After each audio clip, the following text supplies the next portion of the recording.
Sexual reproduction. We've learned in this semester about the cell cycle. You know about this one over here. And we know the procedure. Interphase, there is gap 1, synthesis, gap 2, gap 3, I'm just kidding. But now the important thing is that we know the essence of the cell cycle. We know the steps of it and we know what is it for. And like I said, we know the stages. Pow, pow, and pow.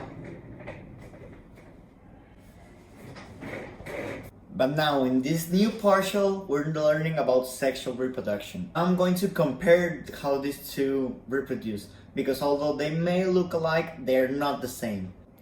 Well, then you may ask, what are the steps of the sexual reproduction? And then I will answer, well, they're basically the same. You may wonder now, Gerardo, then what are the differences if the steps are the same? And I'm here to answer that. But first, let's talk about why are these two different? What differentiates one from the other? The cell cycle applies to any type of cell in the body that makes a procedure that works for something. And in sexual reproduction, we're only talking about the sexual cells. Now let's get into the steps. First step, interphase. In the cell cycle, in interphase, the cell starts to grow and develop. And in the sexual reproduction, well, basically the same. Say something new! Okay. There are some slightly differences in interphase, but really nothing that important or significant. The only important thing that is different in interphase from the cell cycle and in sexual reproduction is the crossing over. Okay, now I'm going to explain the crossover. In the crossover, you have two different chromosomes that were joined together by a process called fertilization. And in these chromosomes, we have many different characteristics, like for example, one may say in the top that if a person is tall and the other one that is short. And in the other chromosome, the same thing, that one is tall and the other says that person is short. And like for example, in the part from below, they may say that a person has blue eyes or brown eyes. And the same thing with the blue ones. And by putting this, we're putting two different choices that are tall and blue and short brown, tall blue, short brown. There too. But in what starts to happen is that these two chromosomes start to share genetic information. So what happens next is that this part from red is now blue, and the part from blue will now transform to red. And what does this mean now? This means that the part that used to say blue eyes and brown eyes are now going to switch. This means that this part is now brown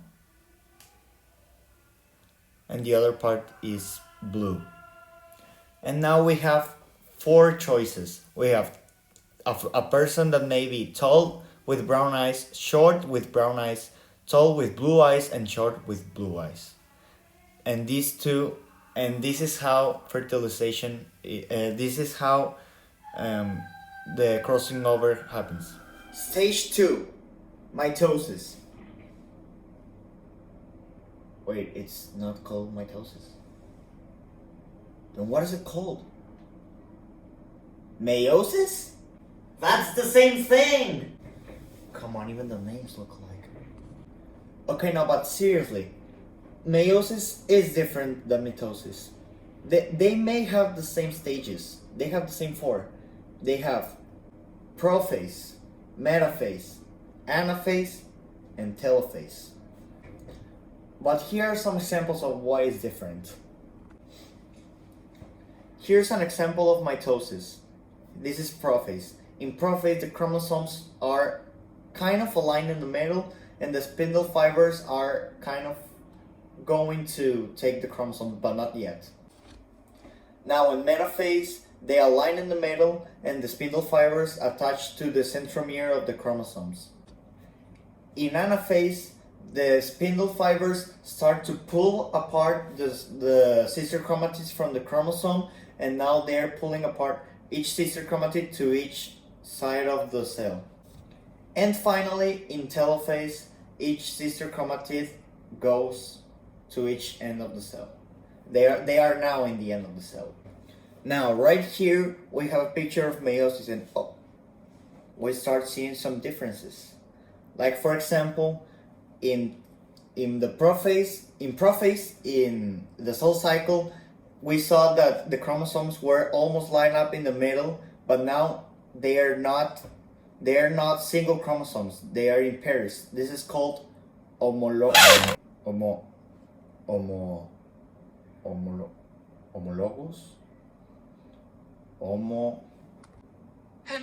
chromosomes. Homologous chromosomes. Now, in metaphase, that same chromosomes are lined up in the middle and the spindle fibers attached to each part of the chromosome. But in this part, like for example, the spindle apparatus from the right grabs the chromosome from the right, and the spindle apparatus from the left grabs the chromosome from the left. And in anaphase, they start pulling apart each chromosome. The difference is that in anaphase, in the cell cycle, they pulled out the sister chromatids from the chromosome, but now they're pulling whole chromosomes to each part of the cell. And finally, in telophase, each chromosome is now in each end of the cell. And this is how the sexual reproduction ends. Wait, what? This is just the half? But it's a lot. Okay, I guess we're not done yet. Okay, what we saw before is called Meiosis 1.